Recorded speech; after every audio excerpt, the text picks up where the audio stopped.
This is the Ford Focus, although you already knew that. The Focus is a very familiar sight on Irish roads and is one of those cars you can bank on finishing in the top 5 sellers every year.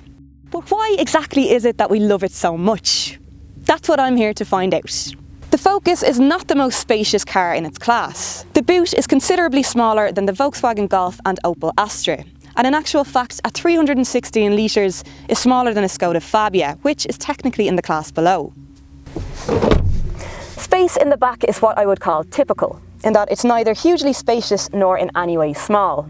Legroom is decent, that's my driving position, and as with most cars in this class, the middle seat is best left to kids. Although its family-friendly features include wide opening rear doors and 2 sets of anchors for child seats.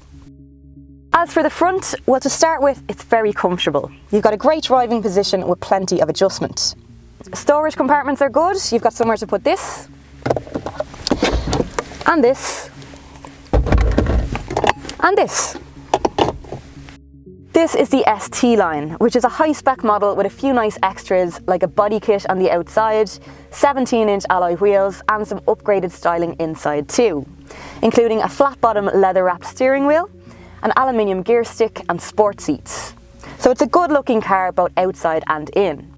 And the cabin looks pretty smart too, if a little bit dated compared to some competitors nowadays. And I think that's down to this centre console. Now don't get me wrong, Ford Sync is not a bad system to use. It's simple, it's competent and it's easy to pair with your phone. But that positioning, the excess of buttons and even the graphics are starting to feel a little bit lacklustre compared to what's being offered by rivals in the same price bracket, like VW, Opel and even Renault.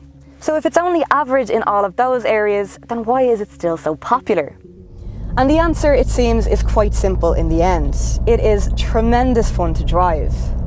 The Focus handles better, in my opinion, than any other car in this class, including its deadliest rival, the Volkswagen Golf. Now that's not by any means to say that the Golf isn't also a fantastic car to drive, but the Focus has a weightiness to it and it's just so planted to the road that makes it feel that bit more engaging and that bit more involving than I think any other family hatch out there. The only other car I think would give it a run for its money in that respect is the Mazda 3. The steering is perfectly weighted and also really responsive, as are the rest of the controls in the car. It listens to you and knows what you want and gives it to you. This, as I mentioned, is the ST line model, so it comes with a sport suspension. So it is a little bit firmer on the road than a standard Focus, but not ridiculously so, and it still manages to take the jar out of these mountain roads without any fuss. The engine lineup for the Focus is quite straightforward. You can have a 1 litre EcoBoost petrol, which is a popular option for those who do mainly city and suburban driving, or for the more serious mile munchers, there's a range of diesels. You can have a 1.5 litre 95 and 120 PS, or you can have this 2 litre 150 PS model, which might be part of the reason that this one is so fun. There are a range of high-performance models available in the ST and RS lines, but they will hopefully be stories for a different day.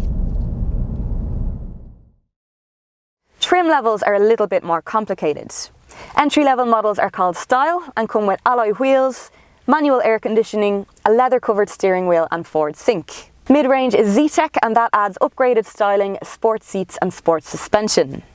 ST line is what this is, with those styling features mentioned earlier, and you can also get ST line red and black, which are more special sports editions. But for those not into all that sporty stuff, you can also get the very elegant titanium model, which instead adds things like cruise control, chrome and lumbar support. There's a wide range of driver assisting safety features available, including blind spot monitoring and active city brake, but most of them are optional extras. Nevertheless, the Focus still scored the full 5 stars on the NCAP safety test. On the whole, it's an impressive car. It's very competent across the board and an excellent driver.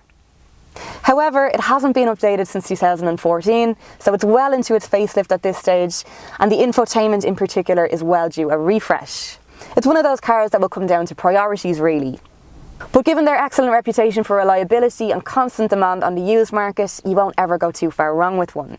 So are you Team Focus or Team Golf? You can watch our Golf video here to help you decide, or choose from a list of its very worthy competitors down here.